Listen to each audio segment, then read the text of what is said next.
Thank you all for inviting me here. I want to tell you a story about the first time I saw a Lamborghini.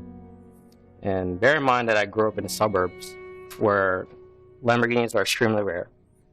In fact, by the time I finally got a chance to see my first Lamborghini, I was already a freshman in college. But it was a pivotal moment in my life. It's a story that you guys might not relate to, but let me paint the picture for you guys. It was late at night, and I was with my buddies driving home from dinner. And we were driving down the main street of our town, when suddenly this beautiful white Lamborghini Murcielago pulls up in front of us. And we followed it all the way down the street. As the car drove by, everyone turned to look at it. Everyone, the kids, even the grandparents, they're all pointing and smiling, and they're all excited to see it. I was excited to see it. My friends were all excited to see it. And we followed that car all the way down the street. And since the Lamborghini had its roof down, I was able to see the driver. And I thought it was going to be like some old rich man, but it wasn't. It was some guy around the same age as me, wearing a baseball cap. And here he was in my town showing me that it could be done. You know, you could be rich at a young age.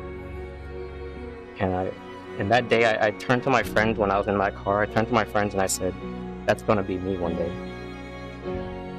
But show of hands, how many of you guys think that most millionaires are rich because their parents are rich? Yeah, a few people. It's actually wrong. See, according to the book, The Millionaire Next Door, 80% of millionaires are first-generation millionaires, which means that their parents were not millionaires. In a 2012 Fidelity survey, 86% of millionaires are self-made.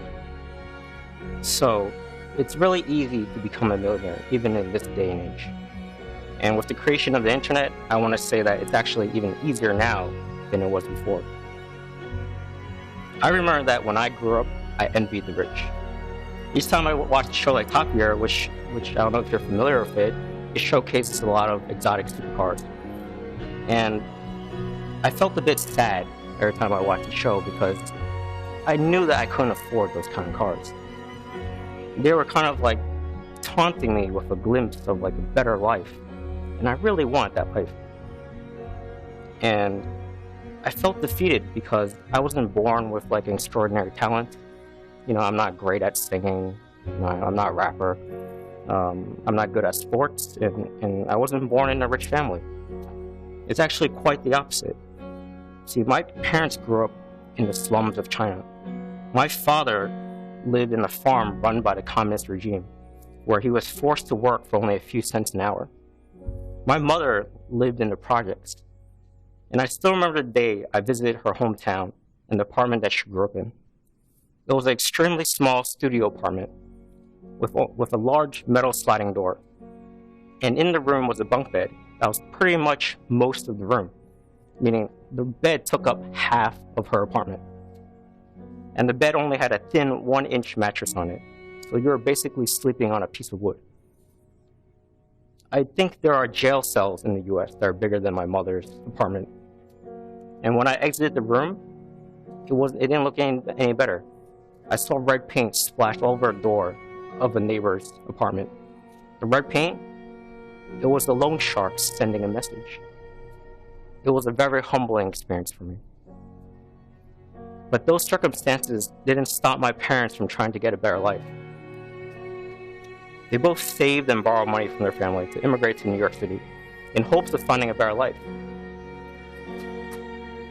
My father was so poor when he arrived in the US that he was forced to sleep in a YMCA.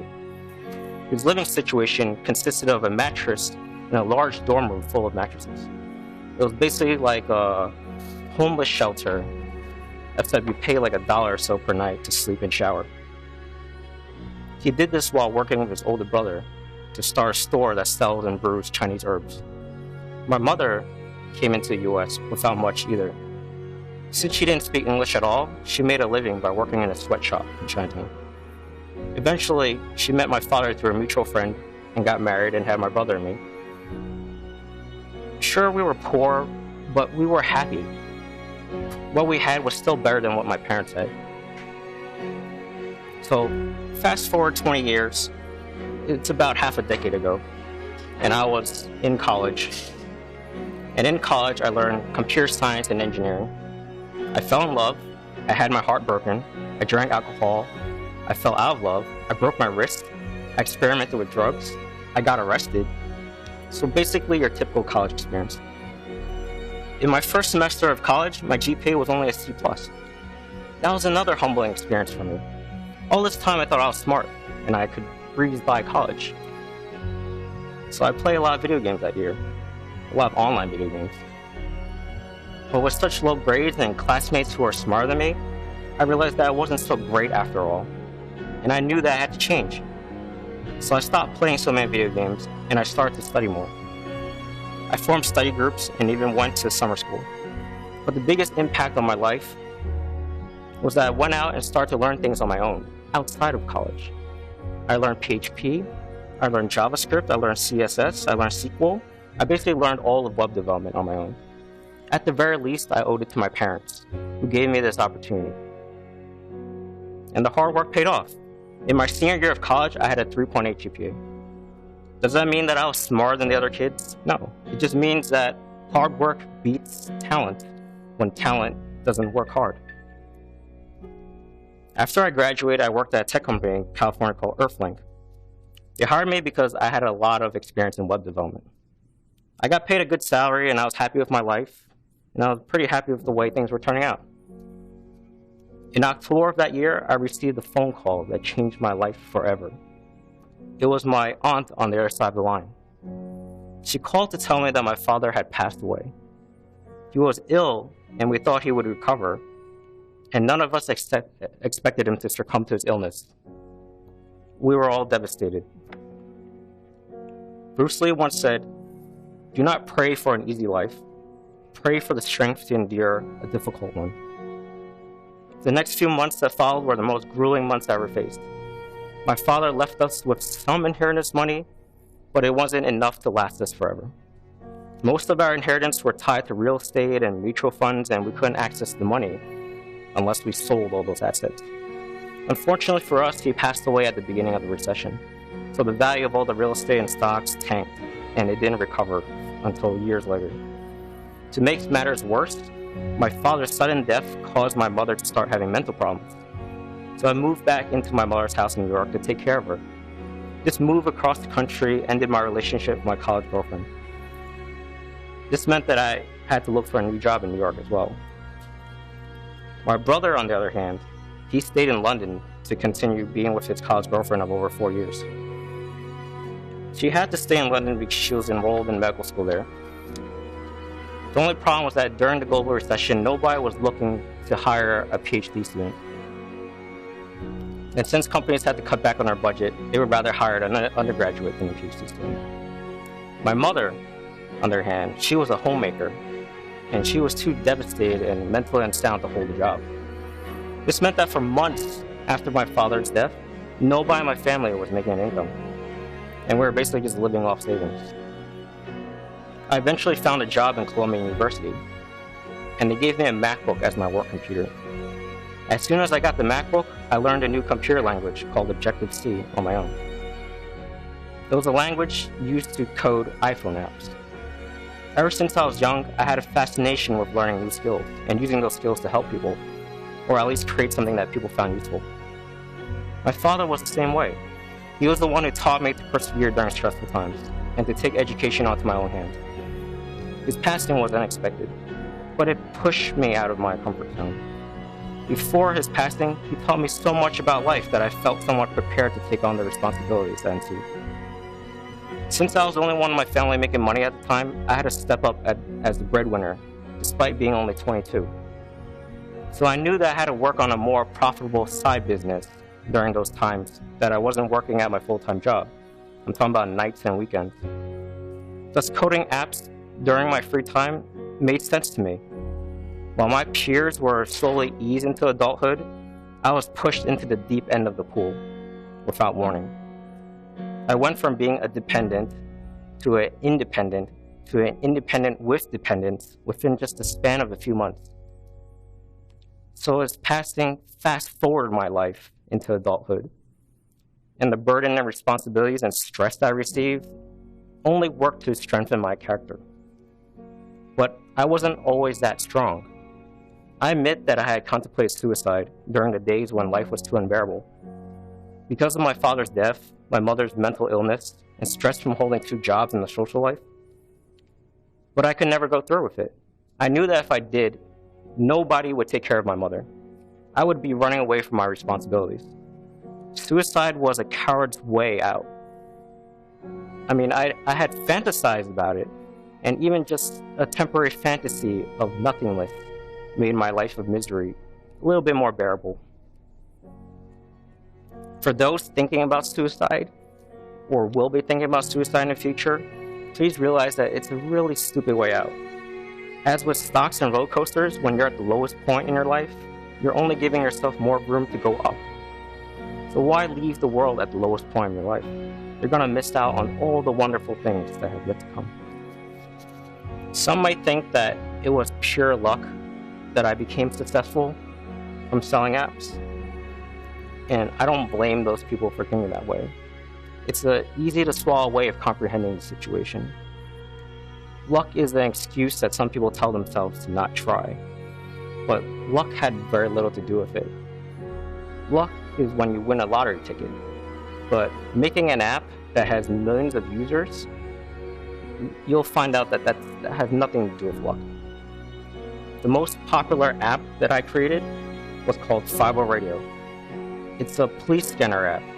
In other words, it lets you listen in to what the police are saying on the police radios.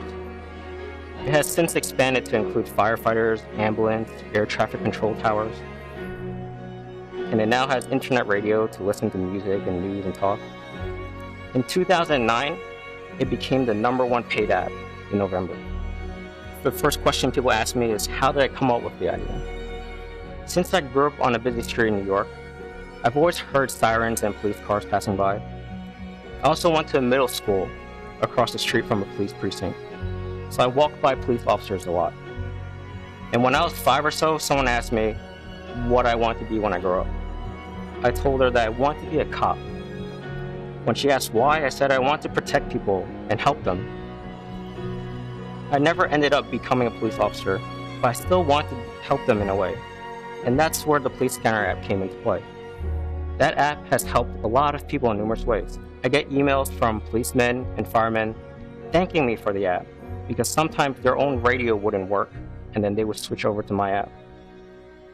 And then I get emails from people saying that the app helped them during natural disasters because they can get real-time information from my app faster than the news media will report it.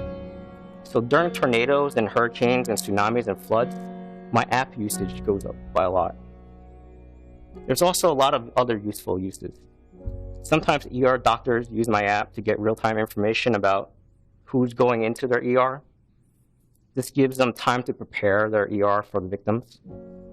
During Detroit's Devil Nights, which is a horrible tradition during Halloween in Detroit, when arsonists burn down abandoned houses, volunteer firefighters use my app to get the location of where these arsons are happening, and they go out and put them out. Someone once asked me, what differentiates you from the thousands of Google and other big tech companies' employees? How come you're so much more successful than them? Are you simply a better coder, or more creative, or maybe got lucky? The thing is, Google and other tech companies' employees, they code things for other people, and they let their bosses and companies, they benefit from the profits that their code generates. So corporations like Google are making billions of dollars in profits. If they gave their employees the profits, the employees would be much richer, some maybe even richer than me. If you divide Google's revenue by the number of employees it has, each employee is equal about $1 million in revenue. They obviously don't pay their employees $1 million per year. And the reason for this is because there are always employees who are willing to work for less. So they're going to hire them instead of the one who demands more pay. And they also have these secret pacts that they don't talk about. They have these secret pacts with other tech companies where they promise not to steal their employees from each other. That way they can keep their salaries low, because otherwise they'll keep poaching them and say, I'll offer you a better job. But since they have the secret pact, they could just say, this is what you're getting paid and that's it. No one else is going to hire you. And then there's also people who are hard to replace, such as the CEOs. Now, those people get paid millions, but that's because they're irreplaceable. Some people say that I'm a genius, but I'm actually not. To be honest, I don't think even Google would have hired me if I applied.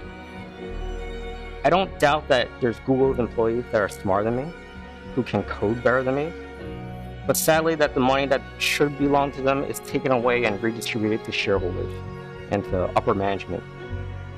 And the company gets away with this by giving their employees specific tasks in a much larger project. That's why it's hard for the employees to determine how much money their work actually generates, because the whole amount is pooled together. So all they know is that they're being paid X dollars per hour to do these tasks. And usually they work long enough hours that they're too tired to try other things and work on their own projects. But if they were brave enough to quit their jobs and to use their time and skills to make apps or some other projects, then they could see closer to 100% of their profits. They'll escape from the time-consuming 9-to-5 office job, and they could work alone, like I have. It's much easier said than done. I mean, I wasn't really that brave in the beginning either. I was quite scared to have no source of income, like no steady source of income. So instead, I actually stayed at my job. I stayed at my 9-to-5 job while I was working on my apps. But what separated me from the Google employees is that during the nights and weekends, I was working on my apps. There are days when I didn't even sleep. There are some weeks where I worked 72 hours straight with only 2 to 3 hours sleep. And I kept working and working because I had to provide for my family. I was the only one working. And even though I made millions now, I still sometimes code nonstop and have sleepless nights. At this point, it's not about necessity, it's more about doing what I'm capable of doing. And it's also not about luck. I've had several apps that went on to make a lot of money. If it was just a one-hit wonder, then I'd say it's luck. But in 2013, I actually had 3 separate apps, and this is the first time anyone's ever done this. I've had 3 separate apps in the top 10 charts at the same exact time. And every day, I always have some apps in the top 100. At some point, it's no longer about luck, and more about the person who's behind the apps. I admit that there are days when I wondered to myself if it was luck. And I'm not the only one who made a police scanner app. There are others out there. But I still came out ahead of them, and I'm still the #1 police scanner app. And to prove to myself that it wasn't luck, I started a new company and created another police scanner app just to compete against myself. That app actually beat out all my competition again and became the #2 police scanner app. So in a way, I was both Coca-Cola and Pepsi at the same time. And the customers had no idea that it was the same person behind both apps. And it wasn't just police scanner apps. I mean, I've had other apps like the Drudge Report. That's been the top 10 news app for 5 years now. And it's easy to point to wealthy people and say it's all luck. But those of us who are wealthy and aspiring to become wealthy, we know it's not luck. I mean, sure, anyone could have coded a police scanner app like I did, and others have. But has any one of them taken the #1 spot yet? And anyone could have learned coding for the past 5 years and could have coded the same apps that I did. But did they? I mean, I've had other computer science classmates who went to the same college as me, got the same education as me. They could have done the same exact apps that I did. But did they? I mean, they could have been millionaires too. So what I'm saying is that it's not about luck, because I chose to do these things. I chose to learn coding, I chose to become an app developer, and I chose to create these particular apps. it wasn't like there was a hat full of app ideas and then I just randomly drew one out. It's not like that. Basically, I was prepared when the opportunity came, and I didn't get prepared by luck. I chose to be prepared. Sure, the opportunity itself is probably considered luck, but anyone could have done what I did. The opportunity wasn't exclusive to just me only. The difference is that I actually went out there and I did it. I often get asked if people could work for me or be partners with me. I actually rather be someone's teacher than their boss. I'd rather teach people how to work on their own and become self-employed. I'd rather teach them to support themselves and reap the benefits of their own work. I'd rather not be this greedy middleman. That's just not who I am. There are plenty of those already in this world. I'd rather see people producing products and selling them directly to the customers.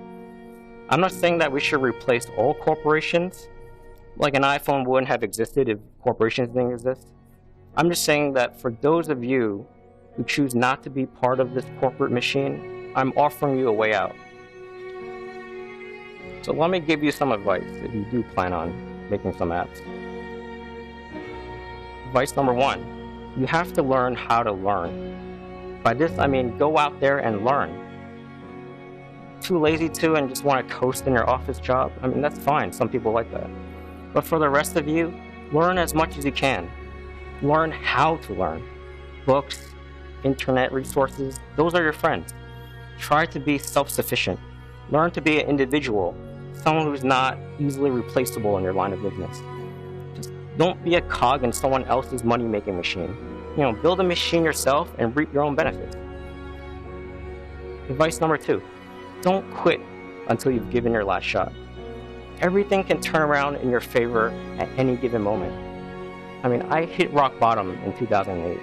That was when my father was gone, my house went on fire, when all my family's assets dropped in value, and when my mother started having mental problems. But by 2009, I had one of the top 100 apps in the App Store. That's just the span of 1 year, and everything turned around. Advice number 3, content is the king. Content is what keeps your users coming back. Who creates this content? If you're a newspaper company, you create your own content. But if you're a lot like the modern day social media companies, you're relying on the users to create the content for you. Think of popular apps like Facebook, Instagram, or Snapchat. Who's filling up all those empty apps? You and your friends are. You also have places like Reddit where people you don't know are filling up the content for you. There are mostly pictures of stupid cats and people doing stupid things, but there's some gems in these. What's ironic is that news sites these days, they aren't even creating their own content anymore. They're just copying off stuff that they find on Reddit as well. So basically, it's user sourced as well. Advice number 4, be innovative. Most apps are copying other apps. I don't know if you noticed, but there's like a ton of Flappy Bird clones out there.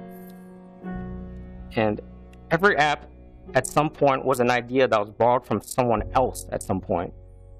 But they make them more unique by adding their own features to it. For example, photo sharing apps like Instagram have been around for years now. But then Snapchat comes along and that becomes really popular. Why? I mean, they're also a photo sharing app as well. It's the same thing. But they added a twist, which is that the photos disappear after a while. So the lesson to learn here is that if you don't like the dominant apps in the market now, then just make something different, and then people will buy it.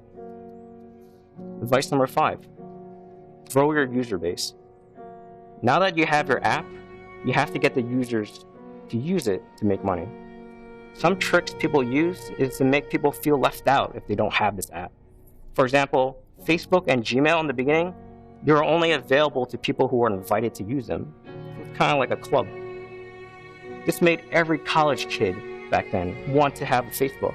I was one of those kids. And Gmail, the invites were actually being sold on eBay. And these are free invites. So nowadays, if you feel like you want to keep in touch with your friends, you have to have a Facebook, Pinterest, Instagram, Twitter, Snapchat, WhatsApp. I mean, it's like you lose touch with all your friends if you don't have these things. And Instagram in the beginning, they didn't restrict users to only those invited, but they used to make it so that the profiles are only visible if you have the app. So even though you could share one of the pictures on Instagram on your Facebook, that user can only see that one picture. And if you want to see the rest of the pictures on that person's profile, you actually have to get the app, start a new account, and then you're allowed to see all the other pictures. It's pretty sneaky what they did, but it worked. I mean, they're worth $1 billion now. Advice number 6, don't bombard users with ads. In the beginning, a lot of the popular apps didn't use ads. Facebook, Instagram, Snapchat, Twitter, they all didn't have ads in the beginning. They cared more about getting the users than they did about making money. And this model of giving away things for free with no strings attached, it's not dissimilar to how drug dealers work. They give you a free sample of their drug and you're hooked. The next thing you know, all your friends are on Instagram and you yourself are sharing a bunch of pictures of yourself as well. Then a year later, ads start appearing in your newsfeed and then now they're worth $1 billion. It's like a bait and switch. Advice number 7, get good ratings and good reviews for your apps. People nowadays, they rely on ratings and reviews from strangers to determine if something is good or not. It doesn't matter if you're on IMDb and you're looking up a movie's ratings, or if you're on Amazon looking up ratings on a toilet. It's no different from someone in an app store. So if you put like a rate us button in your app, you're gonna want to get as many good ratings from your users as possible. Every time I update my apps, all my app ratings get wiped out and all my ratings just return back to 0. And as I'm waiting, I can actually see that my app downloads have decreased. So this is a testament to how important app ratings are. So make it easy for people to rate your app. There's a piece of free online code called App Rater that makes the whole process easy for you. You just incorporate it into your project and it'll ask the user to rate your app after they've launched it several times or a few days later. This is useful because you kind of want to filter out the people who rate your app. If someone used your app many times and still has your app after a few days, then they're most likely the ones that like your app. So you should ask those people to rate your app. Another way to filter the users, which is a really sneaky way, is you can flat out ask them, did you like this app? And if they answer yes, then throw them another question, would you like to rate our app? But if they answer no, that they don't like your app, then just ignore them. Don't ask them to rate your app. Or you could leave them a comment box and ask them to explain why they don't like your app. And this goes into my 8th advice, which is that your critics are your best friends. By this, I mean that the best feedback you can get are from your users. They're the ones that are using your app. They're the one paying you. So you should listen carefully to what they have to say. Chances are that there are many people that have the same idea as them, so you should really listen to what they want you to change in your app. Chances are there's other people who think the same way, but they just never spoke up. And you might even get some free app ideas from them. You know, they might suggest a new feature that you don't have. Advice number 9, word of mouth is important. There's a reason why Flappy Birds was such a big hit. The answer is word of mouth. You've probably heard of it because of word of mouth. Perhaps your friends downloaded it and challenged you to beat their score. Perhaps someone posted a screenshot of their high score on Facebook. Maybe someone made a funny reaction video to them getting frustrated at the game. Or perhaps you've never heard of this game before, and this is the first time you're hearing about it. Either way, you're still hearing about it from word of mouth. So word of mouth is important, and the way to get it is to elicit emotion from your users. For some, that emotion is frustration, like Flappy Birds. If you die a lot, you get frustrated. For others, it's like a feeling of accomplishment, and that feeling of accomplishment is tied into Facebook and Instagram. Some people are always competing to get more followers and more likes than their friends have. And there are even apps in the App Store that artificially boost your number of likes and followers by making everyone using the app arbitrarily like and follow each other who uses that app. It's stupid. But there's a whole economy behind this, of people liking each other's pictures. All it does is prey on lonely people to make them feel better with these likes from people they've never met. It's like an ego booster, and some people just like feeling popular, even though it doesn't give them anything. And the people that are benefiting from it all are the people who made the apps, and they're reaping all that ad revenue. Advice number 10, you have to think ahead. Business and life in general is a lot like playing a game of chess. You have to think ahead. So run your business like you are the customer. For example, make your app simple. Flappy Birds can be played with just taps. It only takes 2 taps to start the game.